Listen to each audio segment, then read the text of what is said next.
School district officials across the state gathered in Bemidji today to prepare for changes to education funding made in the 2013 legislative session. The Minnesota Department of Education and Minnesota School Boards Association hosted a seminar to discuss these changes.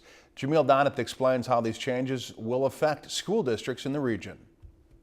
That all brings us together today. Minnesota superintendents and school board members are getting a grasp on the future of financing education in the state. It's a true game changer for school districts. Minnesota Department of Education and Minnesota School Boards Association officials outlined new legislative changes at a seminar in Bemidji Tuesday. This year there was an unusual amount of change in the school finance area. Now, instead of going to the voters, school boards can approve whether to accept two new increased tax levies and up to $300 per pupil referendum or a $212 or $424 location equity revenue. I'm hopeful that our board will move forward to adopt the new funding, and we welcome the opportunity to discuss that. While these two changes are huge steps for funding for education in Minnesota, they're very complicated and often don't meld well together.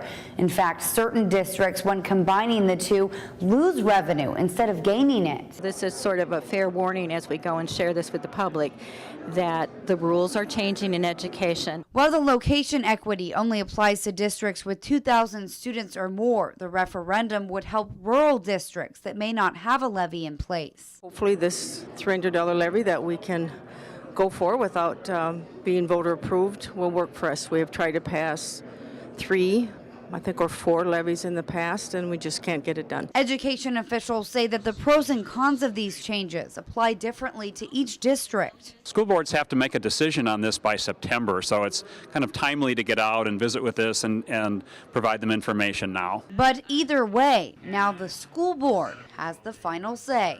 Jamil Donith, Lakeland News. School districts have until August 31st to opt out of the location equity revenue. The deadline for school districts to change referendum revenue from voter approved to board approved is September 30th.